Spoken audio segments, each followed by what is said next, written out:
Bismillahirrahmanirrahim. Assalamualaikum warahmatullahi wabarakatuh. Waalaikumsalam warahmatullahi wabarakatuh. Selamat pagi semuanya. Pagi. Bagaimana kabarnya hari ini? Alhamdulillah. Alhamdulillah sehat semua ya. Oke, sebelum memulai pembelajaran kita pada pagi hari ini, marilah kita berdoa bersama-sama terlebih dahulu. Berdoa dimulai. Amin. Oke teman-teman, bertemu lagi dengan saya Pak Radit di mata kuliah Ilmu Biomedis Dasar. Nah, ini merupakan pertemuan ketiga. Jadi teman-teman kemarin sudah belajar ya, pertemuan pertama dan kedua. Pada pertemuan kali ini kita akan belajar tentang anatomi dan fisiologi dari sistem kardiovaskular. Nah, di sini teman-teman tahu nggak apa itu kardiovaskular? Jantung, Pak. Ya, jantung. Ini ya, ada gambarnya jantung, dan kalau vaskular adalah pembuluh darah. Seperti itu. Nah, pada pertemuan satu kemarin kita sudah belajar mengenai konsep sel. Masih ingat nggak? Sel yang menyusun jantung itu sel apa?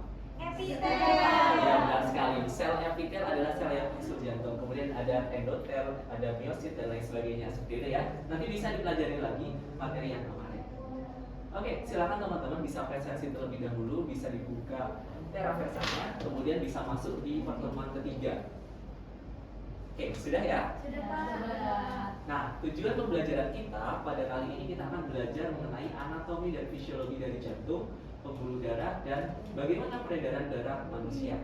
Anatomi itu merupakan struktur ya teman-teman ya, dan fisiologi adalah apa? Fungsi. Nah, fungsi dari jantung, pembuluh darah. Nanti kita akan belajar mengenai. Kemudian teman-teman bisa lihat terlebih dahulu gambar di bagian kanan. Nah, ini pada pasien yang mengalami nyeri bagian dada kiri. Mungkin saja pasien ini mengalami penyakit jantung koroner, penyakit gagal jantung, kemudian hipertensi. Nah, kira-kira penyakit jantung itu merupakan penyakit keturunan atau enggak? Keturunan, Pak. Keturunan ya. Kira-kira kenapa kok itu penyakit keturunan? Nah, belum belajar, Pak. Oh ya, nanti dibuka lagi ya materinya. Iya, Pak. Karena ada ini ya teman-teman ya, keturunan dari heredity, dari genetik dari orang tua seperti itu. Kemudian pada pasien yang di jantung, kenapa kita harus resusitasi atau harus dipijat jantungnya? Biar memicu jantungnya berdetak kembali. Oke, benar sekali Mbak Rizky. Kemudian supaya mengembalikan fungsi itu tadi ya teman-teman, supaya dia mampu sirkulasi darah kita itu tetap lancar seperti itu. Nah, dua contoh ini merupakan adanya kegagalan di sistem fisiologi dari jantung dan pembuluh darah itu. Kemudian kita lihat teman-teman, bagaimana sih anatomi dari jantung itu sendiri. Nah, kita lihat ya, anterior ini bagian depan, kita lihat di jantung kita itu dikelilingi oleh banyak pembuluh darah. Pembuluh darah yang paling besar warnanya merah ini merupakan aorta. Kemudian ini namanya adalah vena pulmonalis. Kemudian ada vena cava superior dan vena cava inferior. Mohon maaf, ini arteri pulmonalis ya, vena pulmonalis yang merah. Kemudian kalau yang bagian belakang ya sama teman-teman seperti ini gambarnya. Kemudian ada pembuluh darah kecil seperti ini. Ini merupakan pembuluh darah koroner. Nah, teman-teman pernah dengar ya penyakit jantung koroner? Itu merupakan adanya sumbatan di pembuluh darah koroner. Kayak gitu ya teman-teman ya. Nanti kita belajar lebih lanjut. Nah, untuk lokasinya jantung itu letaknya di rongga torak atau rongga dada kita, di area ini teman-teman, di belakang paru-paru. Letaknya adalah bagian ujung ini di intercostal 5. Jadi kita menghitung nih 1, 2, 3, 4, 5. Nah, normalnya di sini. Kalau dia melebihi dari garis ini, menandakan adanya pembesaran jantung atau namanya adalah kardiomegali seperti itu. Kemudian besarnya adalah sebesar kepala tangan kita sendiri. Jadi kita bisa mengukur ya, kira-kira jantung kita sebesar itu. Dan ternyata pada pria ini lebih besar, yaitu lebih berat, mohon maaf, yaitu seberat 300 sampai 350 gram. Karena ototnya juga lebih tebal pada pria. Lalu untuk lapisan jantung itu ada 3. Yang paling luar itu perikardium. Tujuannya adalah sebagai pelindung luar jantung. Yang kedua adalah miokardium. Ini lapisan tengah ya. Jadi dia ini berupa otot. Kalau miokardium ini yang fungsinya untuk fungsi jantung untuk apa? Memompa darah. Nah, fungsi utama si miokardium ini adalah untuk memompa darah itu sendiri. Lalu endokardium ini bagian dalam, dia fungsinya adalah untuk mencegah terjadinya bekuan darah. Karena kalau ada bekuan darah nanti akan menyumbat pembuluh darah dan akan menimbulkan penyakit-penyakit tadi. Seperti itu. Kemudian kita lanjut ke ruang jantung. Dari sini ada yang ditanyakan teman-teman sebelum kita lanjut? Jelas ya? Jelas. Kita lanjut ke ruang jantung. jantung kita itu ada 4 ruang. Ada yang namanya atrium dan ventricle. Ini dibagi menjadi 2 lagi. Atrium kanan, atrium kiri, dan ventricle kanan dan ventricle kiri. Untuk analoginya, ini kita bayangkan ini sebagai sebuah rumah ya teman-teman ya. Atrium ini merupakan ruang tamu kita, dan ventricle ini merupakan kamar atau kamar mandi misalnya seperti itu. Misalnya ada tamu, kira-kira masuknya ke ruang tamu dulu atau kamar mandi dulu? Ruang tamu dulu ya. Sama kayak gitu teman-teman. Kalau darah itu masuknya melalui atrium yang tadi sama aja dengan ruang tamu. Lalu di sini ada pintu nih, ada katup namanya. Ini namanya katup tricuspid. Dia akan membuka dan menutup, dan dia akan mengalirkan darah ke ventricle. Ventricle tadi ya, ke kamar mandinya seperti itu. Baru nanti darah ini akan disebarkan ke seluruh tubuh dan ke paru-paru. Nanti kita akan belajar bagaimana peredaran darah di tubuh kita. Lalu kita lanjut ke vaskular. Vaskular apa teman-teman? Pembuluh darah. Ya, pintar. Jadi vaskular ini ada 3, arteri, vena, dan kapiler. Nah, arteri itu kita identikan dengan warna apa? Merah. Warna merah karena dia akan membawa apa teman-teman? Membawa oksigen. Jadi dia peredarannya dari mana ke mana kalau arteri ini?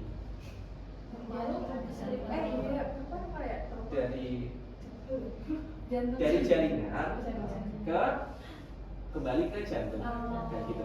Kalau vena baru, mohon maaf teman-teman, kalau arteri ini dari jantung ke seluruh tubuh atau ke jaringan. Kalau vena baru ke kebalikannya, jadi dari seluruh tubuh ke jantung seperti itu. Kalau kapiler berarti di sini ada pertukaran antara O2 dan CO2 antara arteri dan vena, seperti itu ya.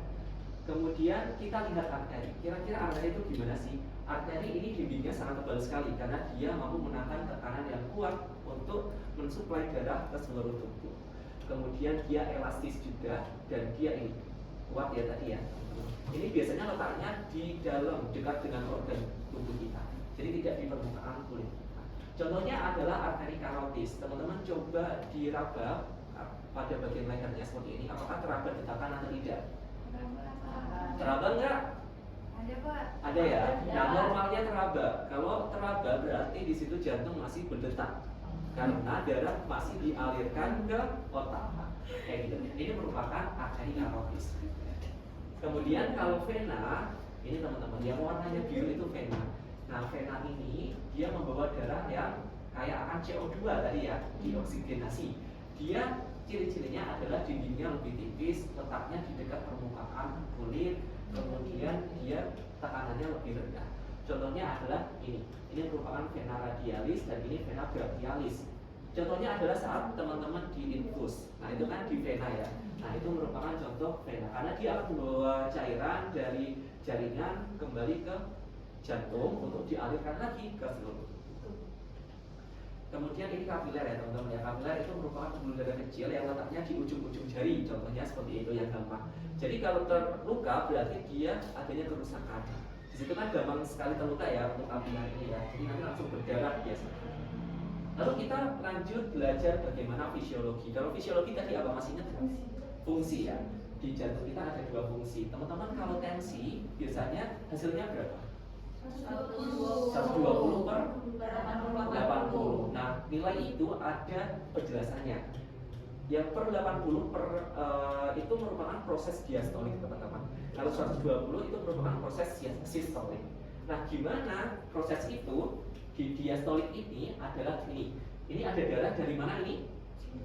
Dari atrium, kemudian masuk ke ventricle. Jadi saat katup ini membuka dan nanti kalau udah penuh ini akan menutup, ini merupakan proses yang namanya diastolik. Lalu sistolik ini merupakan proses ini teman-teman. Darah dari ventricle akan dibawa ke pembuluh darah besar. Ini ke arteri pulmonalis dan ini ke aorta. Jadi ini ada katupnya juga, katup pulmonalis dan katup aorta.